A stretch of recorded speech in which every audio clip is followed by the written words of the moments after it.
You are listening to the Life Coach School podcast with Brooke Castillo, episode number 216. Welcome to the Life Coach School podcast, where it's all about real clients, real problems, and real coaching. And now, your host, Master Coach Instructor, Brooke Castillo. Well, hello, my friends. I'm so excited today. I have a special treat for you. You guys know that I normally don't have guests on the show, but every once in a while, I get super motivated and I invite someone to come on. So today, I'm so happy to introduce you to Shira Gill. She is here to talk about so many things. We're actually going to do a two-part series. She's going to be episode 216 and episode 217. So first, let me just welcome her and then we'll get started. Hello, my friend. Hello. I'm so happy to be here. Yay. So why don't we start with you just telling us a little bit about you and why you're so amazing? Okay. My pleasure. So I'm Shira and I run a company that is kind of a hybrid of coaching and home organization. I founded my company 9 years ago when I had just given birth to my first daughter. I have two daughters now. And so I was in all of these mothers groups and everyone I met was overwhelmed by stuff, overwhelmed by clutter, disorganization. And I had this kind of light bulb moment of realizing that wasn't something that I was struggling with and I could help people. So my business was born very organically out of just wanting to help the women in my life declutter and organize their homes. That's so awesome. You know what? I don't think I actually knew that about you, that you never struggle. Like most of us coaches start off as a total mess and then we solve it for ourselves, right? And then we teach it to other people. Like you've just always had the understanding of all of these things that you teach, yeah? Yes. Well, I'm a mess in many other ways, but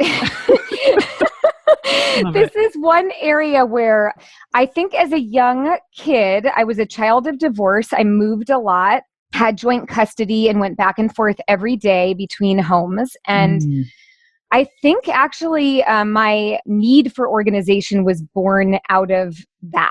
So going back and forth, having two sets of things, multiple homes, and just feeling like my world was a little bit in chaos, I think I realized one thing that I could have control over was my physical environment.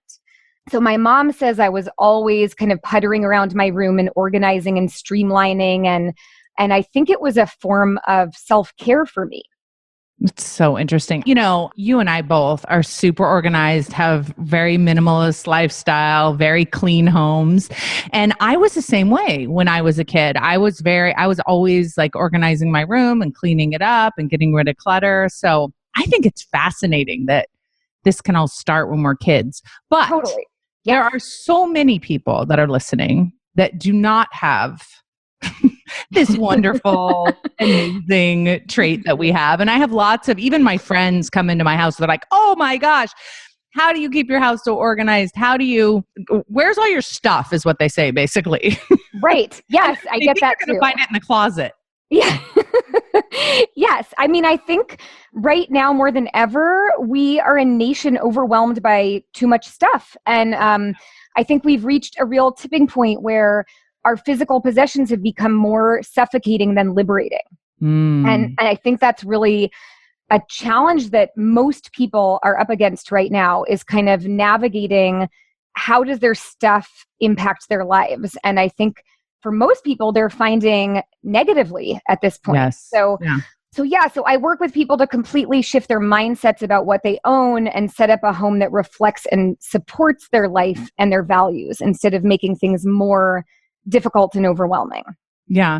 And what's so interesting about all of this work for me, and the reason why I include it in my work, we work on this in Self-Coaching Scholars, and the reason I'm having it on the podcast is because I think a lot of people think home organization is about an activity that you do or a talent that you have. And what you teach and what we both know is that it has to do with your mind as well, and how you think about in your life, how you think about your home and how you think about organization is really reflected in your house and how it looks. So I love that you do both.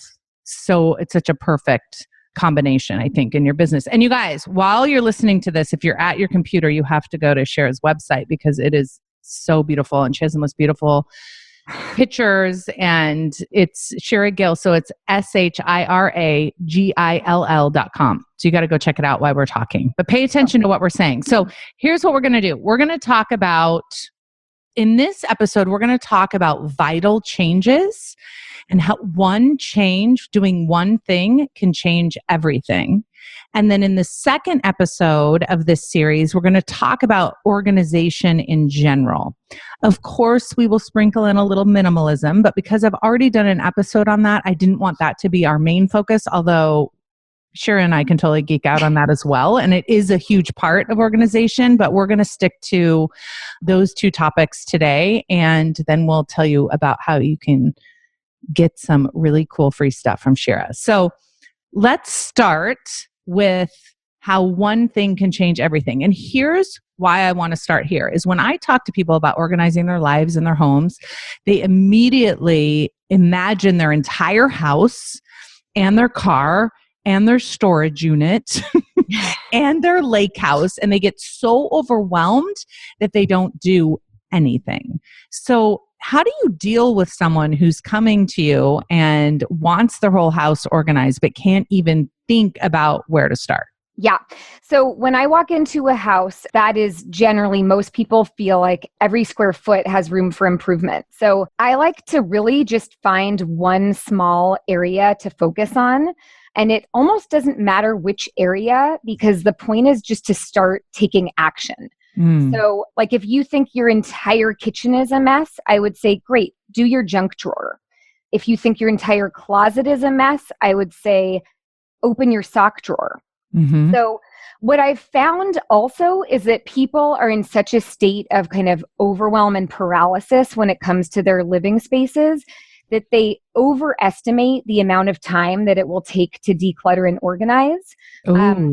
So it's just like recently I had to do my taxes and I was in a total state of overwhelm about my taxes. And it actually gave me a lot of empathy for my clients because I was just spinning around how complicated it was going to be and how much time it was going to take.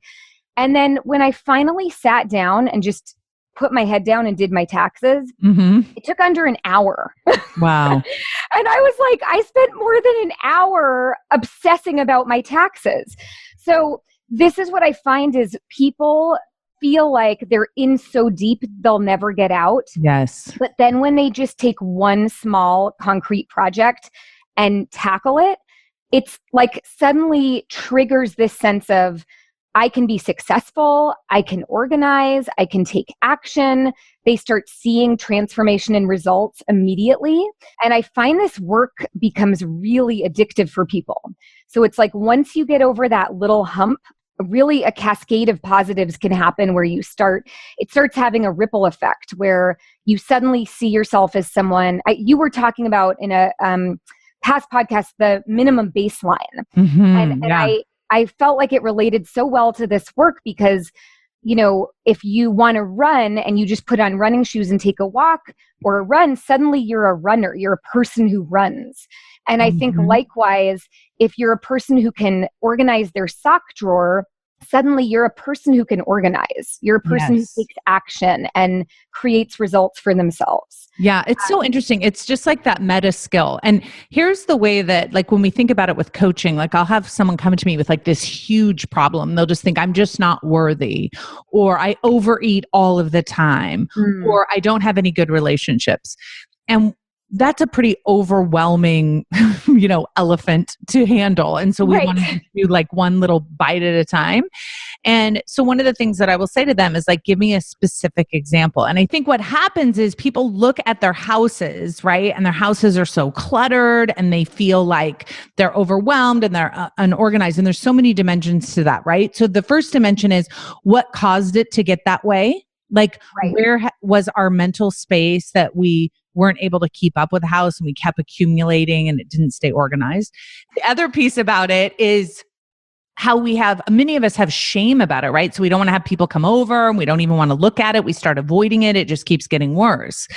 And so I think when we're able to just focus on one specific area, what it does is it helps the mind understand that it is possible to change. And when we start, I love that you start with one small area and that it's something that you can do from start to finish within about an hour period, if not shorter, because it shows you that there is a process and it can be completed. The other thing that I love about it is that you see a little bit of change and you experience the effect of it. And it, like you said, it like creates the desire for even more. And I think dividing up the house and conquering it in separate little sections is so important. And I know that your new project is all about the closet, and we'll talk more about that because I think the closet is so important. But let's talk about why you chose the sock drawer, and maybe you could give some examples. Maybe with other clients, you didn't use the sock drawer, you've used other things, but I would love to hear some examples of how you've used this approach with other clients. So I recently had a wonderful client, Meg, and she was so overwhelmed in every room of her house. She felt was cluttered and disorganized. She had 2 kids, a dog, didn't know where to start. And so in her case, we actually decided to just start with her junk drawer. And I said, you know what we're going to do? We're going to set a timer for 15 minutes. And we're just going to take everything out of your junk drawer, decide what you want to keep and what you want to get rid of, and then we're going to put back in a systematic way and organize it. And we set a timer. She could wrap her head around this because it was just 15 minutes. Mm-hmm. And we actually were done in 11 minutes. Wow. Got rid of about 70% of what was in there. It was just, nonsense. And it just landed there like bouncy balls and jacks and trash. Mm-hmm. So she was able to just focus on, I think her brain was able to kind of relax knowing this is 15 minutes. It's one little drawer. I've got this. And it was so interesting because just seeing her reaction to this junk drawer, like she was like a kid in a candy store. She was so delighted with herself. Mm-hmm, totally. And she could not believe, she said, I've been staring at that messy junk drawer for 30 years. She had owned her house for 30 years. And, it was a drawer that she was in a fair amount that brought her some degree of stress on a daily basis. And 11 minutes, done. Love it. And so I think just having that experience, what she told me was it allowed her to kind of start believing in herself and her capacity to be an organized person. She had never identified as an organized person. And so suddenly, and I think also because the skill of organization is the same whether you're doing a junk drawer or a closet or a whole garage or a storage unit, the process is the same. Mm-hmm. So I think having mastered the process with her junk drawer, she suddenly kind of had this breakthrough of realizing, oh, I'm a person who's capable of organizing. That means I can apply the same set of skills and process to any area in my home. Right. And here's the other piece that I want to say about this. Whether you're talking about your junk drawer, I think you could do this with like the glove box in your car. I think, like you said, you use it with your sock drawer. I think a lot of people think that organizing those areas don't matter. It's a junk drawer. There should be junk in there. Right. And what I think the other area is for people that kills me? When I go to people's houses, you must really have this. I have this a little, but you must really have it. I go into other people to get a glass of water in their glass cupboard. I'm like, oh no. This is a no. First of all, why are there mugs in here? There should be no mugs in the glass cupboard, right? And they're all different glasses and they're all shoved in there. And the ones in the back haven't been touched in years. And I think people think it doesn't matter. It's glasses. Right. But it does matter. And I think the junk drawer matters and the sock drawer matters and the glasses matter. And underneath the sink in the bathroom matters and that closet that nobody opens matters. Mm-hmm. Tell me why it matters. Well, so I think all of these things, they're physical and mental stimulation, right? And so when you're constantly seeing clutter and disorganization, it's extra energy that you have to expend. Even if it's on an unconscious level, it's clutter in your brain. So And true. so I think even when you just start like it with your example of the glasses, like that's when I do a lot is I just say, pick your favorite 8 glasses, pick your favorite 8 mugs. Let's get rid of the 39 others. And people are like stunned. They will literally email me and say, I went to get a glass of water this morning and it was like going to the spa, like opening Right. my cupboard was this whole new experience. I think people don't even realize until they kind of get the kind of sweet taste of the after, Yes. how much it can weigh on you on a day-to-day basis. All of those areas, your wallet, your handbag, Mm-hmm. all of those areas, if you take just a few minutes to declutter and streamline and be more intentional, it makes you feel better in all areas of your life. I really believe that.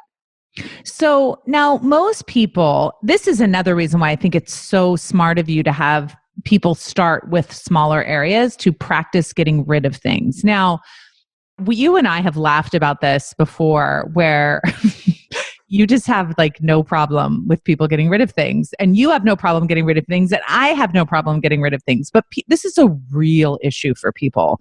They don't want to get rid of that glass that they got. It's like a plastic glass that they got at that baseball game 25 years ago.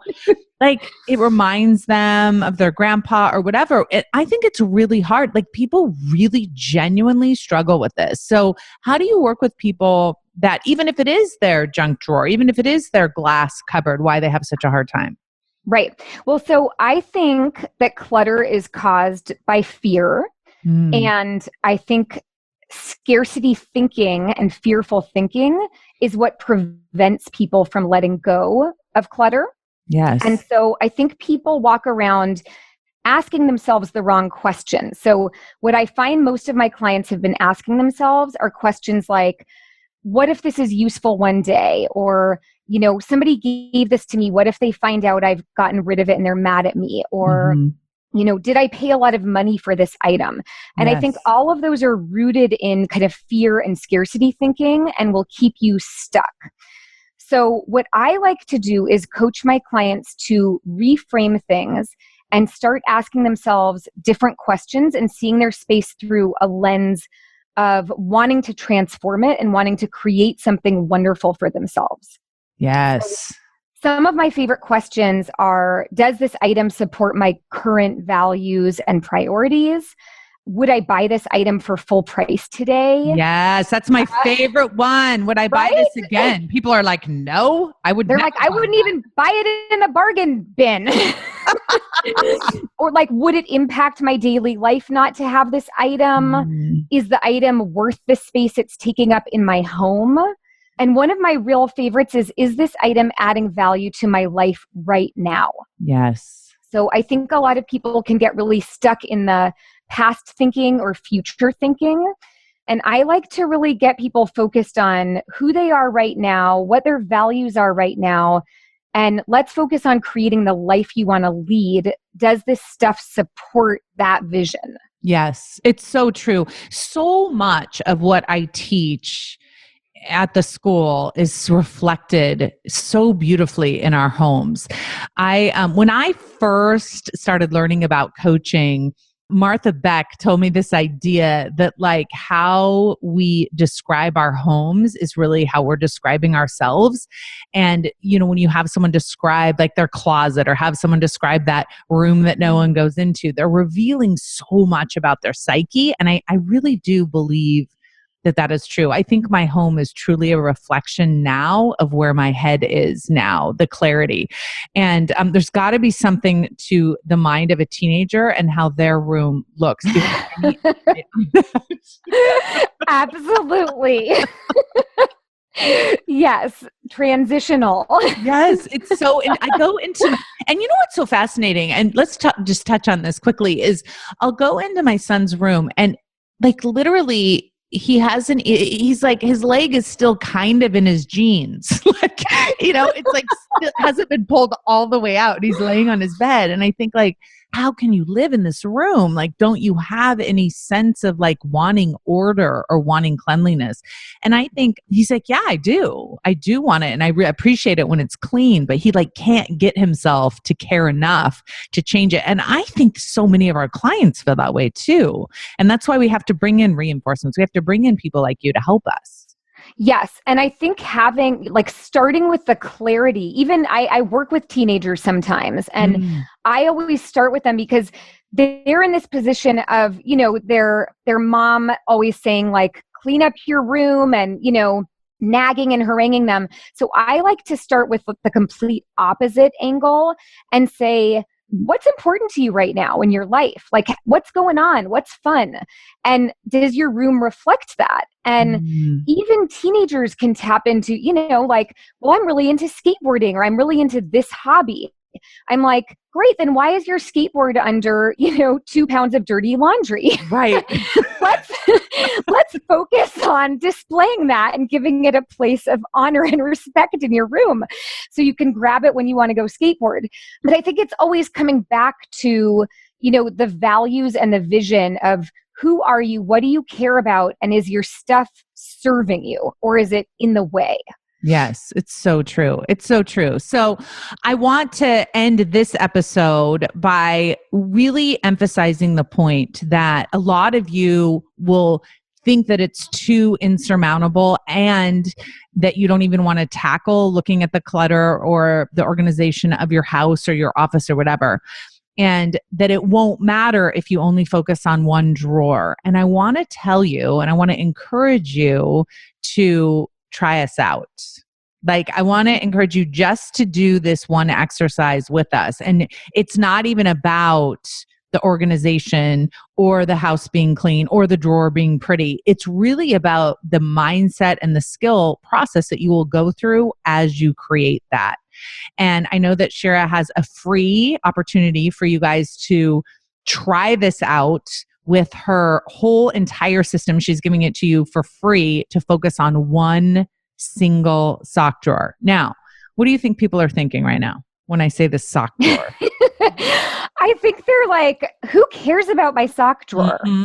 Like, it's fine. It'll always just be a sock drawer. Why would that matter? And tell me what you think people's sock drawers look like right now. Oh my God, I can tell you because I mean, I've seen hundreds of sock drawers, but this is funny because when I put this freebie together, I actually did my husband's sock drawer.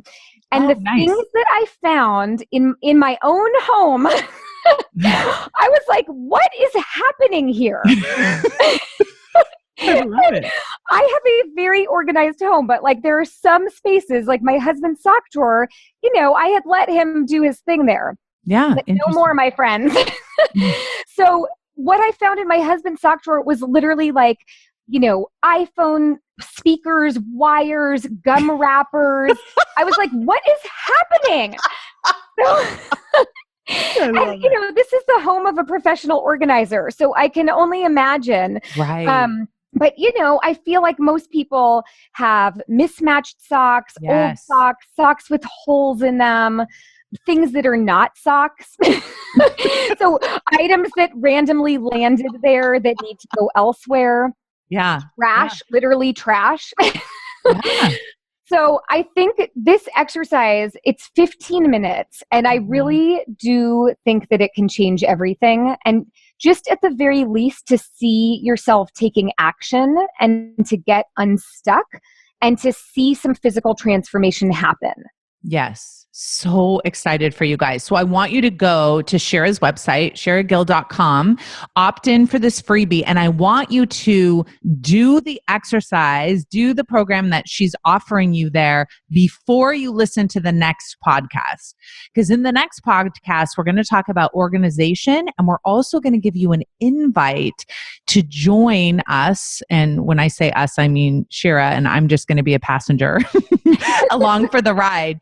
Now, what's really interesting is I'm very organized and I'm like, my house is very clean, but I am going to go through this process with you guys all that want to join Shira in her program. So I'm excited for her to be able to tell you about that next week. So make sure you join us then.